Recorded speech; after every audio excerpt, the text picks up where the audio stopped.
Hello friends, ફરી એકવાર નવી રેસીપી સાથે શેર કરીશ દાલ બાટી. તો દાલ બાટી બનાવવા માટે આપણે અહીંયા 5 પ્રકારની દાળ લેવાની છે. તુવેર દાળ,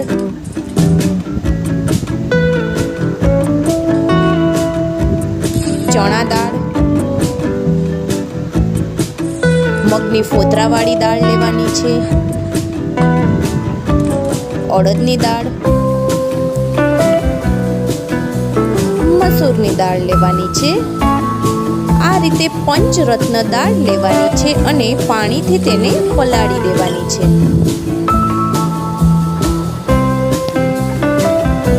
ત્યારબાદ કુકરની અંદર પાણીને ગરમ કરવા માટે મૂકવાનું છે. મીઠું એડ કરીશું, હળદર નાખીશું. હવે પાણીને ગરમ થવા દેવાનું છે. ત્યારબાદ પલાળેલી દાળને આપણે કુકરની અંદર એડ કરવાની છે.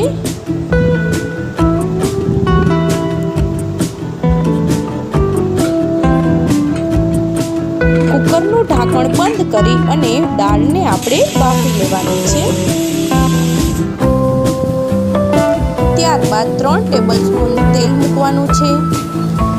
લીમડાના પાન એડ કરીશું, સૂકું મરચું, જીરું નાખીશું, હિંગ નાખી અને ઝીણી સુધારેલી ડુંગળી એડ કરીશું. ત્યારબાદ ગ્રીન મરચાં, ડુંગળી અને મરચાંને બરોબર સાતળી લેવાના છે.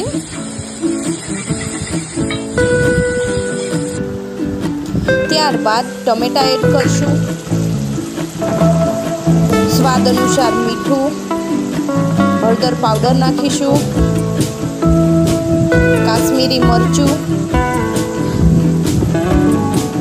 ધાણા જીરું પાવડર અને લસણની પેસ્ટ નાખીશું. ત્યારબાદ આ બધા મસાલા છે આપણે મિક્સ કરી લેવાના છે.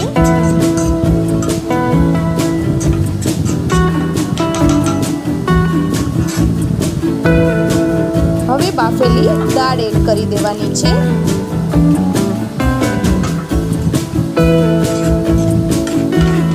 દાળને આપણે 5 મિનિટ સુધી ઉકળવા દેવાની છે.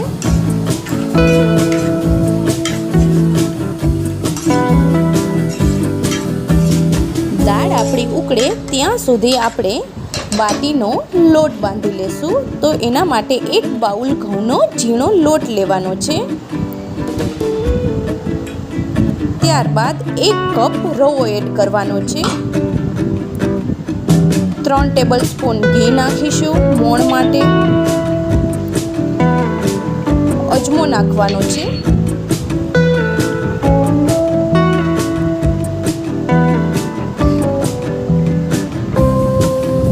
થોડું પાણી એડ કરી અને લોટને મિક્સ કરી લેવાનો છે.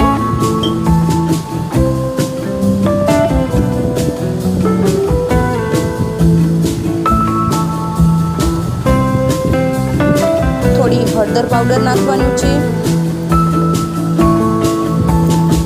સ્વાદ અનુસાર નમક નાખીશું. ત્યારબાદ ખાવાનો સોડા થોડો એડ કરીશું. બાટીનો લોટ છે એ એકદમ કઠણ રાખવાનો છે, જેથી આપણી બાટી છે એ પોચી ન થઈ જાય. લોટને આપણે 2 મિનિટ સુધી ઢાંકીને રાખી દેવાનો છે.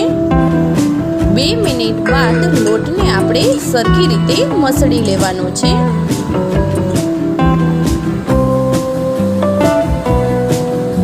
ત્યારબાદ અંગૂઠાની મદદથી કટોરી જેવો શેપ આપવાનો છે.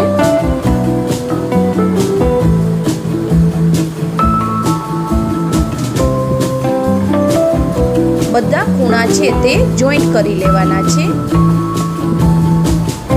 ફરીથી આપણે એને રાઉન્ડ શેપની અંદર વાળી લેવાનું છે. આ રીતે બધી બાટી છે એ આપણે તૈયાર કરવાની છે. તો બાટી આપણી રેડી છે. અપ્પેના મોલ્ડની અંદર ઘીથી આપણે ગ્રીસ કરી લેવાનું છે.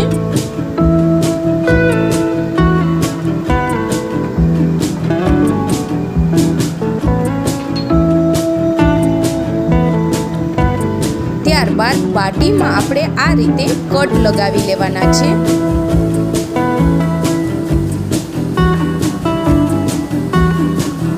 બધી બાટીની અંદર આ રીતે કટ લગાવી અને મોલ્ડની અંદર સેટ કરી દેવાની છે.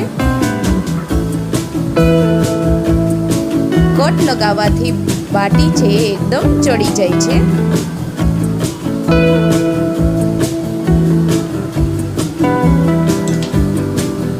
હવે આપણે એના ઉપર ઢાંકી દેવાનું છે.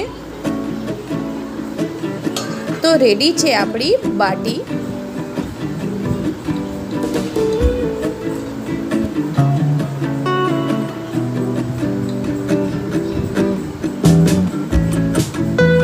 તો બાટી આપણી અહીંયા પરફેક્ટ રીતે રેડી છે. તેને દાળ અને ઘી સાથે સર્વ કરવાની છે. જો તમને મારી આ નવી રેસીપી પસંદ આવી હોય તો લાઈક કરજો, શેર કરજો એન્ડ સબસ્ક્રાઈબ કરવાનું ભૂલતા નહીં.